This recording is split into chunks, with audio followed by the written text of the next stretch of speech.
Hi, I'm Adam Neely, and you're listening in time. I can do that again too.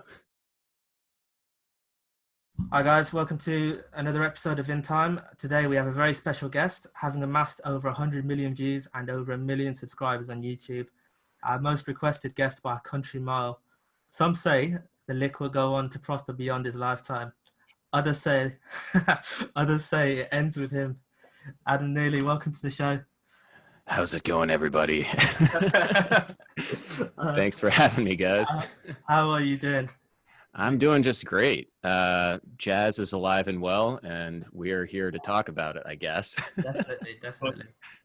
I mean, I guess we can get right into it. Amir, if you want to start with questions, my mate. yeah, yes. So yeah, why don't we take it from the start? Like what is your origin story? What is my origin story? What is the origin of Adam Neely? Yeah. I'm apparently somebody who talks in third person. Yeah, well, I mean, I was born and grew up in around the Washington, D.C. area. And there's like actually a really amazing music scene in Washington, D.C., believe it or not, which is strange. It's like a small government town, basically. But outside of it, there's a really like thriving jazz scene. And that was super cool to be part of, like growing up in high school. Like I joined my high school's jazz band. Didn't know how to play anything really. I didn't know how to read music, but I kind of did trial by fire, learning how to play big band music, bass, big band music stuff, bass in a big band. Then I went to Berklee College of Music in Boston and like learned a lot there. That was really a formative experience for me because I got to meet a lot of really amazing musicians and got to be in an environment where people were really excited to be making music. And yeah, I mean, basically that was kind of the trajectory. My mom is a voice teacher, so I don't really sing at all, but I did grow up in kind of a musical family. She, it's interesting because she was a voice teacher, but in the 1980s, she was like a classical soprano. She did a lot of performing, singing contemporary classical music. So the music of like, she worked with John Cage. She worked with a bunch of these really avant-garde classical musicians. So I got a little bit of that growing up.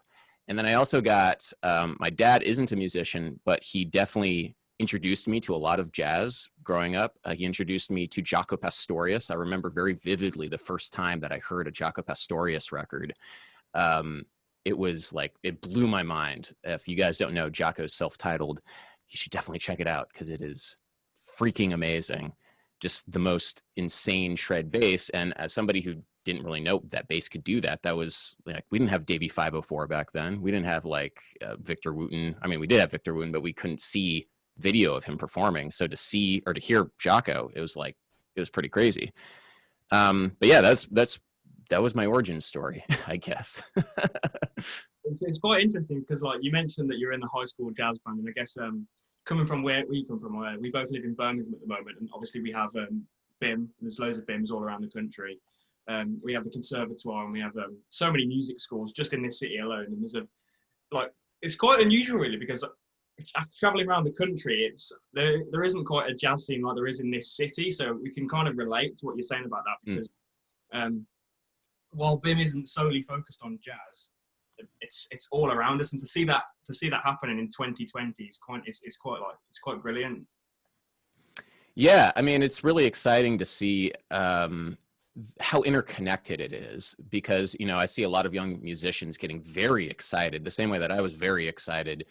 I'm not that much older than you guys, but it was like 10, 15 years ago when I really started getting into the stuff that I'm doing right now.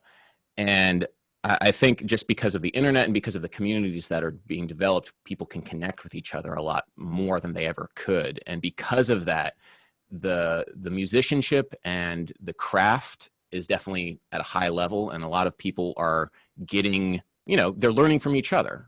I learn from people, my peers, all the time, and I think because we have this interconnected community, we're like lifting each other up. It's this great experience. It's exciting. Yeah, exactly. And I guess it kind of leads to, you see so many like child prodigies these days, JD Beck and Domi and Aaron the bass player. Disgusting. Yeah, we were talking about that today. Domi and JD are just two of the most unbelievable people in the world. while it annoys us, it's wonderful to watch, and it's great that, you know, when music is so dominated by, dare I say, like manufactured pop, it's great to see these kind of virtuosos and jazz guys coming back into the scene and bringing stuff back to where it should be. Well, I think the accessibility of that, because there always were amazing virtuosic young musicians. Always, I mean, back in my day, again, just 10 years ago, it was Evan Marion. Like, Evan Marion was and is an insanely amazing bass player that I really look up to, and he is my age. But back at Berkeley, when I was about 18 or 19 years old, he was shredding. The stuff that he was playing was absolutely insane. It's just that there wasn't YouTube to check him out and like Instagram to check him out. So he was a little bit less well known back then. He's definitely well known now, but I think of it as the same thing. You know, you have Mono Neon, and I don't know, there's all these other like great musicians who are just very much part of the internet. And it's exciting. It's new. It's like legitimately different from anything that has ever happened before. And that's super cool to be like part of history. That's, I always like to take the long view of these things. I guess with your connection to jazz and everything you mentioned as well.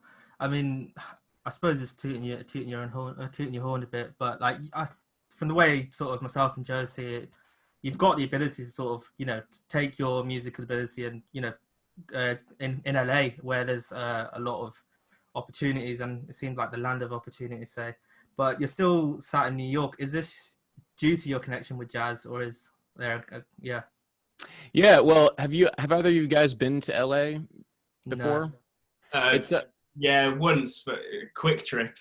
Yeah, it's an interesting experience. LA is like, of course, the way I say it is everybody graduates to LA at some point, because that's where a huge music industry is. All the big pop stars, but then also the smaller recording sessions, and there's just so much money. That's where the music industry is.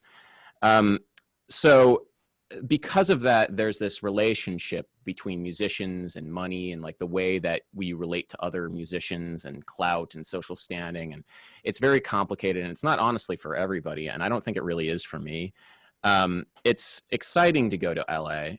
But the reason why I like New York is because, first and foremost, I like jazz. I know that's a super controversial statement. Jazz is fun, but I really like the music that's being made in New York. And I kind of have stayed here just because I like the community, I like the camaraderie, and I like the way that musicians play music in the city. At some point, I might travel to LA. That would be fun, I guess.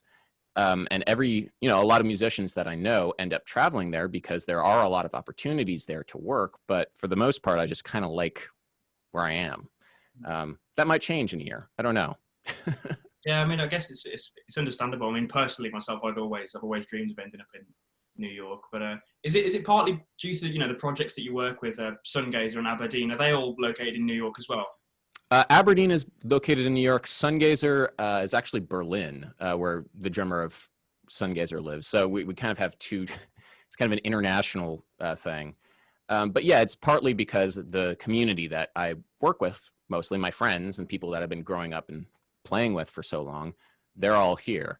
And if they all left, then maybe I would leave. But for the most part, like my home base, my tribe is here. And I think it's important for every young musician to develop, I call it their tribe, the people that you can relate to, the people that you play music with, the people that hey, I need a drummer. Oh, I'm just going to call my buddy because I know exactly how they play. I don't need to think, I don't need to worry. And we have, we're friends. That's like the exciting thing about music, is that it is so community based. And if you have your community that you can rely on, that goes a long way in your career, and also just for your own mental health. It's good to play with music with your friends. That's, again, a super controversial take, but music is fun to play with people. No, I guess we completely agree. This, unfortunately, it's been hard to do over the last few months. Of course. The world's been in, there's been so many things going on in the world. But one of the things we'd like to talk about is, obviously there's been no gigs. In England, we haven't been able to rehearse really. It's limited meetups. I don't know if it's the same in New York. It is, yeah. I guess, what have you been doing with your time? Because I know personally, when it first started, it was like, okay, well, this is a horrible situation. This is the time to really get down and dirty and graft the instrument and get as good as I can and practice. But it kind of didn't really work out like that. I don't know why. I couldn't. It's the same with Ameer. I think he'll tell you. It hasn't been as easy as it sounded when we first started. So how have you found it? Yeah, I agree. I very much agree. There's this feeling is a collective burnout. Yeah. That's the term that everybody has been saying. And I definitely have felt that. I mean, for me, I've kept churning out YouTube videos because that's what I mainly do is make YouTube videos about music. In terms of like writing original music or really getting down in the shed, no, I wanted to do a lot more of that. And I haven't. I just haven't, just because there's only so much that you can really muster. Yeah, the collective burnout is real. There isn't this feeling. I feel like music relies on people talking and interacting with people. And even if you are the most introverted, most insular person, which to be honest, I kind of am, I just know how to talk to a camera sometimes on YouTube. Even if you're that person, you still need to feed on the energy of other people to feel like you are alive. And music is this thing which makes us feel more alive. And we can't really do that. We don't have that kind of energy, that creative burst. It's not just that we have time, it's that the time that we have is because we have no connection with other people, because it is lockdown, because it's like this grand separation of everybody. So I think it's okay. I think it's okay to be burnt out. I don't think anybody got a burst of creativity except maybe Ben Levin, who, if you guys don't know Ben Levin, he is an amazing YouTuber and he just has been creating these amazing YouTube videos, but he's a special person. So I don't really know where he gets his energy, but for the most part, everybody has kind of been in this kind of slump. Yeah. I guess from a YouTube point as well. So I don't know if the correct term is like you're an educator of like a music educator. I don't know what the direct role would be for yeah. Yeah, it's a great question actually, because I've been talking with a lot of people because I don't think that I'm an educator the same way that a teacher is or a professor. I mean, I'll do that. I definitely do teach private lessons occasionally, but what I do is music communication. I think that's the term that I've kind of settled on, which is something that's a little bit different. It's kind of what Neil deGrasse Tyson and Bill Nye the Science Guy and Carl Sagan, there's these science communicators. What they do is they talk about science and they try and get people excited about science. And I try and do kind of the same thing with music and jazz and any kind of thing that I'm enjoying at the moment. It's not the same thing as education, but it's similar. It's kind of edutainment, but not like with the negative connotation of that, I guess. Yeah. I guess, I mean, does that sort of put any sort of pressure on you in the sense that, like, you know, everyone, I don't necessarily mean to say that you think this, but like there's an impression that, oh, this guy knows it all. We're gonna like the comment section are gonna go crazy. It's like we want to find out the next like craziest bit of theory. Is there like do you think there's gonna reach a point where you don't know what you don't know and you're sort of gonna not necessarily dry up, but I know where you're headed with that. Yeah. Yeah. So yes, I mean, I've done all this crazy theory stuff, and I know a lot of people will follow me for that, but I have many more ideas on things to talk about and things that I want to talk about. I don't really have any, I don't dry up on, yeah, like the ideas don't dry up. I have a laundry list of, all right, these are the videos I want to make. And I really want to like go deep on all of these things because music is such a huge, huge thing. The more that you learn, the more you realize you don't know anything. The way I think about it is knowledge is kind of like a circle. And as you keep growing and growing, and as the circumference of the circle keeps getting larger and larger, you start seeing more of the unknown outside of the circle. And the more that I learn and the more stuff that I like work on for YouTube, the more I see those other regions out there that I just want to learn more about and don't know anything about. Like just trying to learn a little bit more about Indian rags and like that whole system. And, you know, the second that I dip my toe in there, I'm like, oh my God, this is such a huge world. Oh God, this is insane. I could spend 20 lifetimes on this and make 20 lifetimes worth of YouTube videos, you know, and that's just one particular approach. There's also, okay, I could start going down and really getting into Arabic maqams and try and compare how that system works with the Greek tetrachordal system, works with any other kind of theoretical system from cultures from around the world, and just make a relationship there. And then also make, I don't know, microtonal lo-fi using all of those systems. You know, it's a constant. I constantly am thinking of new things and getting excited about new things. I'm not worried about drying up. Yeah, but yeah. Carry on. Sorry, were you going to say something? Oh no. That was the end of the thought. It's Yeah. tricky with the latency. I know it's hard to read. It's a bit difficult. But what I was going to say was that it's like what you mentioned. Then all these crazy like ideas in music coming from the BIM community, like around so many musicians and like such a musically like musical city. Mm. When your videos come out, it's kind of the same for us because we use your videos as our way to learn that kind of stuff. So it's kind of like when you remember when June Lee and Jacob Collier did that insane interview. Oh yeah. Kind of what your videos are to the UK music education. It's what kind of inspires you to go out and get this information and become this kind of all knowledge kind of person.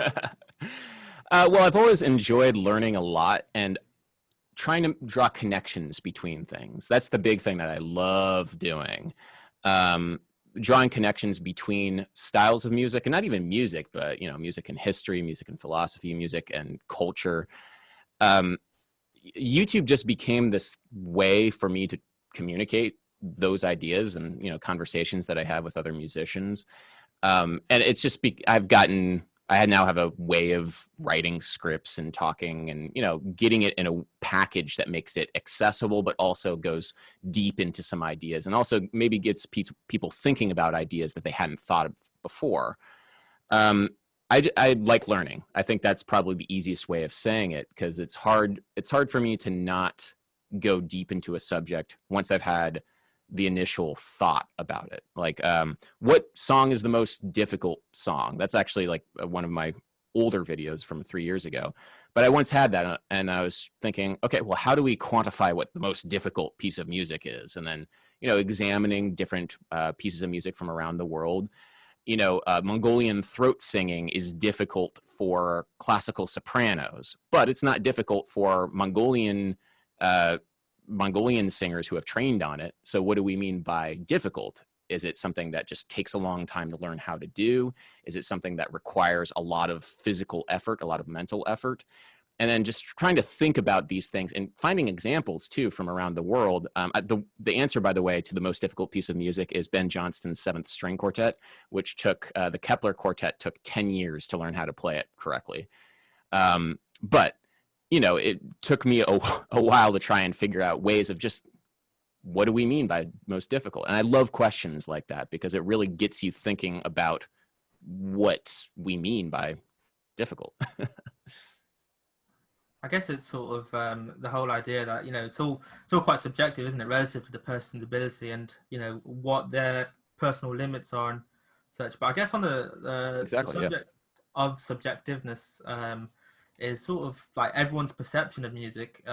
So this was a conversation myself and Joe were having like yesterday, with everyone's got their own personal taste in music, right? So everyone's got like, the way I sort of think of it, maybe it's a cynical way, but like everyone thinks their music is better than everyone else's, like the stuff they listen to.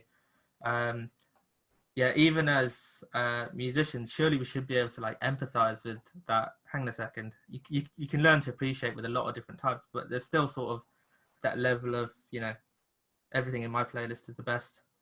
Do you where do you think that sort of sources from? Well, you know, originally our taste in music was used as kind of a social signifier. Like, this is who I am, this is my taste, and people around me need to meet me at my taste. It's a way of like saying this is who I am, and I need to feel like what I am is special. And the more that you can release your taste from that identifier, or your social identifier, the I feel like happier a person you'll be, and the less you'll look down at other people for liking other things because other people are different than you. Hey, surprise. One of the biggest things as a musician that you can do to try and let go of your musical elitism is to try and play music that you dislike, and try and play it earnestly without any degree of cynicism. I really, I famously, I dislike contemporary Christian music, like a very particular brand of American Christian music that to me, it's really bad. I don't like it, but I try to get into the compositional process of how musicians like Bethel Worship or Hillsong United put together their worship songs, and I've tried to play them. I've tried to recreate them. And through that, I at least have a better appreciation of what the craft of what goes into it. And I think for a musician, understanding the craft of music that isn't related to your taste goes a long way to building empathy with people who don't share your musical taste, and also gets you more in the mind of the people who are creating music, because, you might not like trap music. I mean, I like trap music, but you might not like modern pop or modern trap music, but then try and produce one of those songs, and then you realize, oh, wait, there's a lot of craft there's a lot of care that goes into this. I might hate it. I might think it's boring and like formulaic, but if it is so easy to make a modern pop song, why isn't everybody doing it? Because it's actually very difficult. And in order to get something that is truly unique and means something, you have to spend a lot of time and craft it. No, that's a spot on answer. I mean, I think you just touched on it as well there, like about making amazing pop music, and it's something that we can't, you can't knock it. Like a lot of it's still subjective there as to whether or not certain people might like it, but most pop music is popular for a reason. But I guess the big thing is that, like, with a lot of these pop music and sort of somewhat formula driven in terms of structure. Oh, they're all formula driven, but so is most music. Like, in fact, one of the things that this is actually a Ben Levin original. There's only one genre of music that is not formula driven right now, and that is hip hop. The idea of the beat drop is something or the beat switch, not the beat drop, the beat switch, where something just like changes immediately. What the hell went on? That's actually built into the fabric now of the culture. And, every other style of music has its tropes, like verse, chorus, bridge, etc., whatever the kinds of chord progressions you use, the riffs you use, etc. Every genre has its formula except hip hop. Maybe popular hip hop, but if you listen to Kendrick Lamar or whoever, or Flying Lotus or some of these artists. Anyway, I just wanted to say that everything is formulaic, not just pop music. And the more that you understand that, the more you realize, okay, what I'm doing is not special. There are formulas, there are tropes. But anyway, continue. Sorry. That's cool. I mean, I guess like it might be constraint driven, but like with a lot of sort of, I suppose the norm for a lot of these pop songs right now is that there's, it's a bunch of songwriters in a room working with the artist. I've always gone by the notion that too many cooks spoil the broth, but do you think that's possible with these pop songs? Do you think if we added one or two more songwriters into that room, it would somehow ruin the song? I don't know. I mean, it depends, because not every pop song does that kind of, collective composition thing. You think about a movie, think about films, think about how many hundreds of people work on a film. And, a song isn't quite that level of production, but at the same time, if everybody works together right, and if there are clear lines of, this person is doing this thing, and there isn't an ego, and there's a good workflow building up, I don't see anything wrong with writing a song with 20 people. If a movie needs several hundred people to be made, and the margins are similar in terms of like, all right, this is the big summer hit. Millions and millions of dollars are going to be made off of this song. Millions and millions of dollars are going to be made off of this movie. So it better be good. It better be right. That's kind of, how I'd be thinking about it. I mean, movies are big business. Songs are big business. Yes, it's art, but it's also business. The same thing with movies. So I don't see anything wrong with it. But yeah, I mean, you could make it bad by putting too many cooks in the kitchen. Too many cooks spoil the broth. Is that what you said? I like that one. Yeah. I guess on the subject of pop music, you've done a few covers or reharmonizations of really popular tunes yourself. Is there any process that you go through in choosing that song, or is it just genuinely you like it and it sounds great? Yeah, so there's a couple of things that I look for in a pop song if I'm going to redo it. The first thing is that the melody has to be relatively simple. If the melody is complicated, it's hard for me to redo it with weird chords and like really work with it. I like simple melodies because it's like this blank canvas. You can see all these possibilities. I said I think on Twitter a couple months ago, it's impossible to reharmonize a Stevie Wonder song because it's already perfect as it is. The melody is very intricate, and the relationship of the melody to the harmony is just so tight.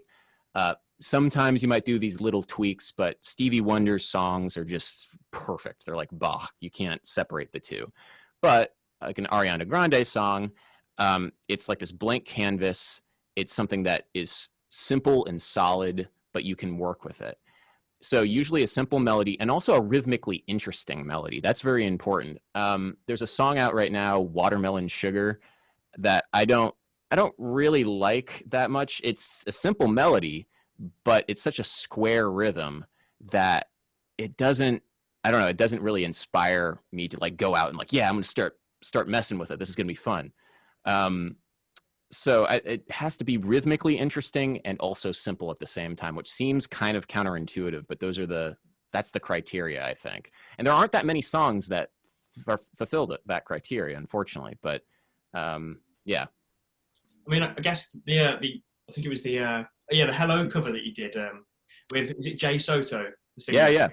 Yeah, wonderful cover, brilliant version.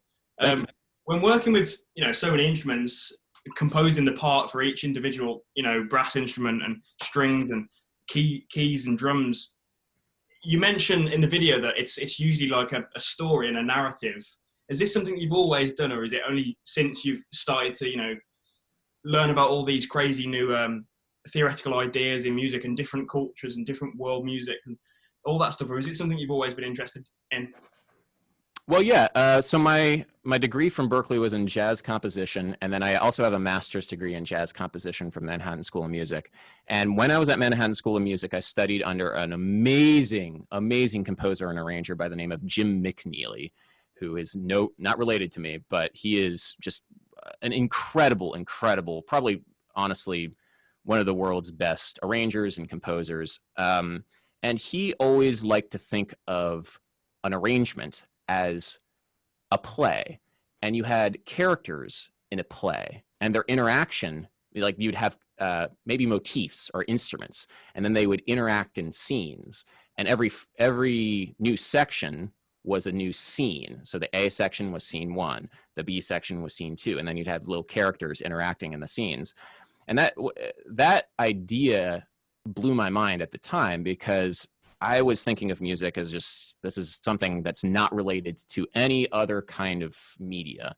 But the second that I start thinking about it out like a script, now I'm like, I can have fun with this. I can go crazy. I can say that, all right, the trumpet is the protagonist in the first scene, and the protagonist is about to go forward on their journey to go slay the dragon, but their father doesn't want them going home because the bass player is wanting the trumpet to stay at home and tend to the farm, but the young trumpet, I don't know. I'm just making stuff up. It's dumb and it's irrelevant, honestly. But at the second that you do that, you start having like more fun with it. And now it becomes this story that you can tell to yourself and the audience maybe, but it doesn't even really matter if it's the audience. It's now a jumping off point for how you relate to these notes that you're scribbling down and the sounds that you're hearing.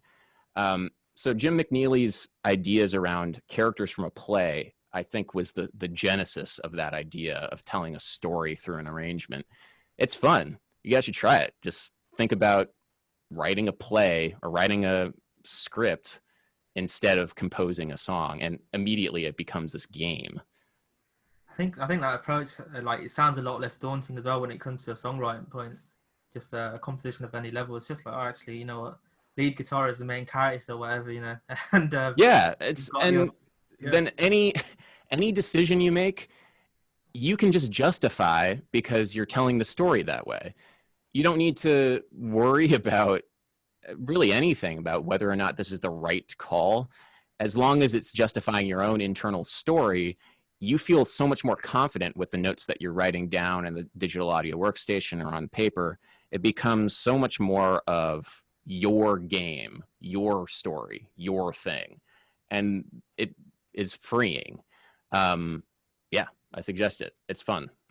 So I guess from that point as well, with treating it like a play and such, like, would you then go on to say that different genres of music can be likened to different genres of films or, you know, plays?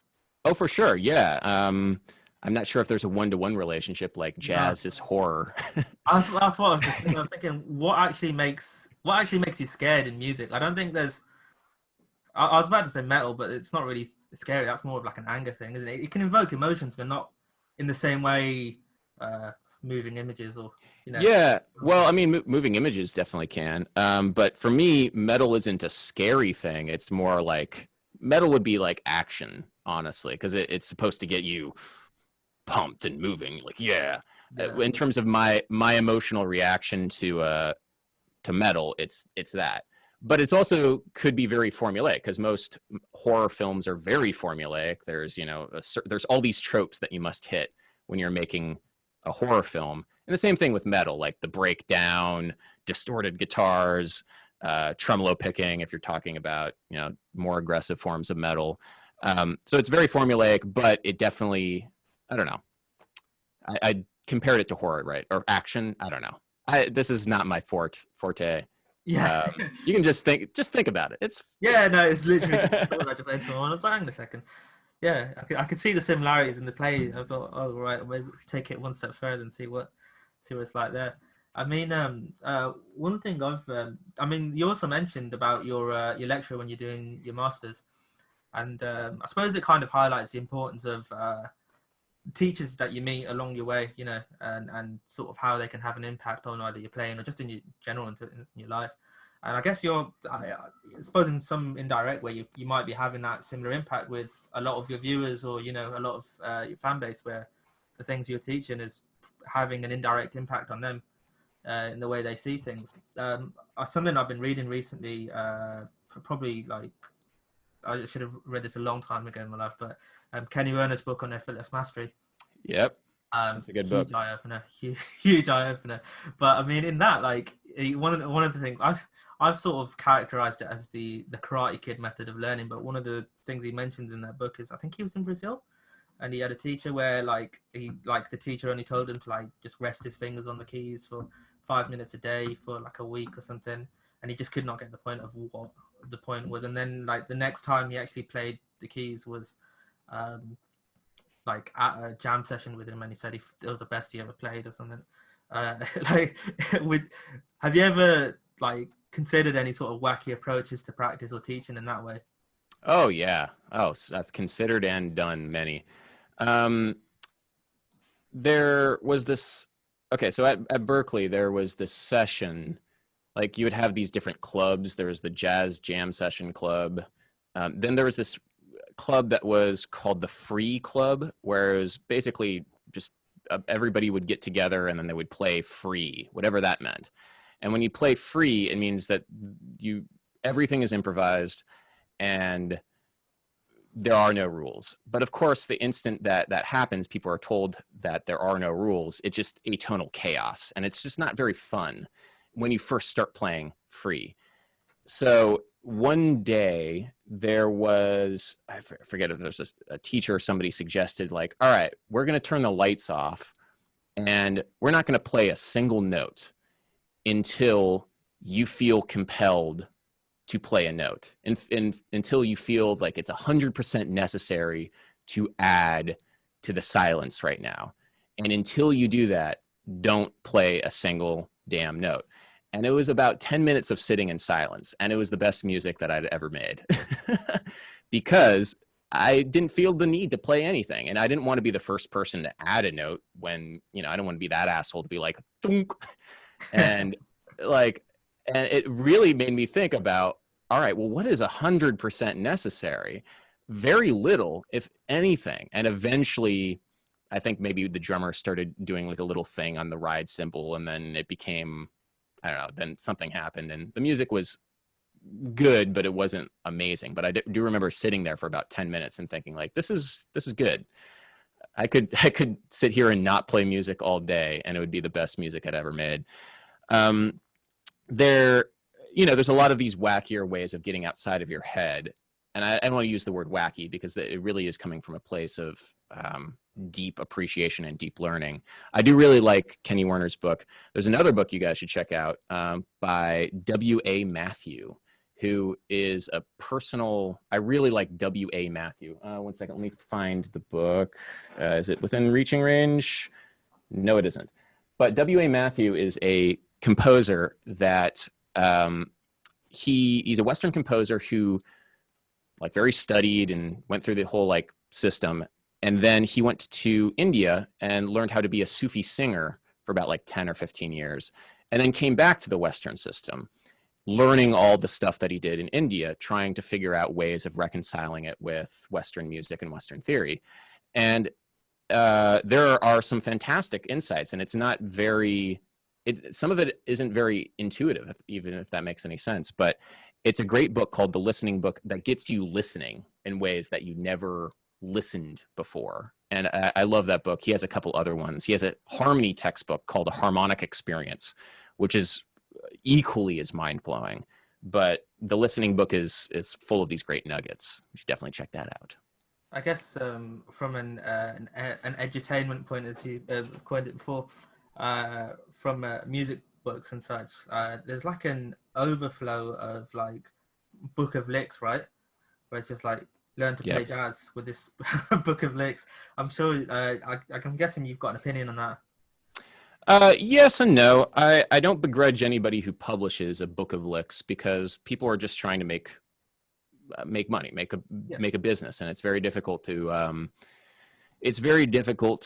sustain a career as a musician unless you have something to sell that's not music, because music is very difficult to make a living selling. So what do? Okay, well, you make a book of licks, and some of them are good and whatever, but I don't, I personally don't get anything out of them. And if somebody wants to learn from that, that's fantastic. But I don't think it's the most effective way of learning by any stretch. The most effective way of learning is to have a teacher there helping you and getting you motivated and giving you things to learn in an order. Like the master-student relationship has existed in every culture around the world for a reason, because that's the best way, and that is the most effective way of getting somebody up to the level of master. In ancient Rome, in ancient Greece, in ancient China, you didn't have like the book of licks that people would learn, and then they would become, the master Shen player or whatever. That is definitely a result of the kind of the capitalist society that musicians have to navigate. We have to create books of licks to sell. But again, I don't begrudge anybody who releases a book of licks, because, you got to make a living somehow. Yeah, I guess, and you mentioned about it's essential to have that like one-on-one relationship with a master, a teacher. In like today's society, you've got YouTube and you've got teachers and you've got places like BIM and ICMP and ACM and all these educational ways of learning music. Do you think that reading books like 20th Century Harmony and Effortless Mastery and all those kind of great books, do you think they're still as vital as getting a teacher and using YouTube and going to these colleges? Is it still as big of a way to improve yourself in today's society?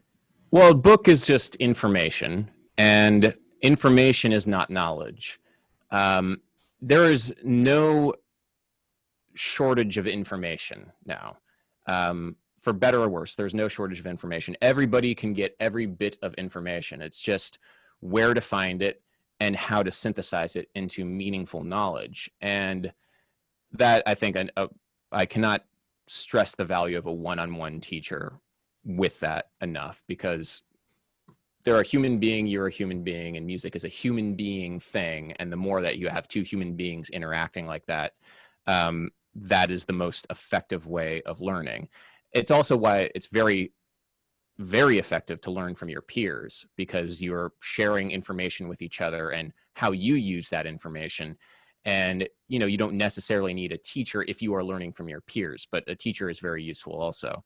Books are good. Another hot take right now, books are good, but it does sometimes require context. Like I have gotten books before. In fact, there's a book called A Chromatic Approach to Jazz Harmony and Melody. That's the name of the book, by Dave Liebman. And I first came across that book when I was about 19 years old. And it was above my head, honestly. I mean, I understood what was in the book more or less, but the application of it, like what kind of music would even be made with this stuff? A Chromatic Approach to Jazz Harmony and Melody by Dave Liebman. And then in graduate school, I took a 2-year seminar with Dave Liebman. And even then, even learning from the teacher, the guy who wrote the book, it was still kind of above my head. But at least I then had a different context for the book. And I was coming at it as a more trained, more learned musician. So books come and go. Like I was initially not ready for the book, and then I was ready for the book. I think that's the same thing with any piece of information, but having the teacher to contextualize it into knowledge is very, very important with that. I think, yeah, that's definitely a thing. Like with timing is everything, especially with like the way things unfold in life. It's quite natural the way it ends up happening in terms of, like you said, starting on the book, leaving it for a bit and then coming back to it. I suppose one last thing, this is slightly off track from that, but just before we let you go, Adam, we've just got a question that's come in where someone's asked, why do you think it's harder to grasp an audience attention for a bass solo? I mean, do you think you find it harder? Yeah. Oh, yeah. Oh, man, I hate taking bass solos. Yeah, because the bass is the foundation, and if you lose the foundation, then everybody tunes out.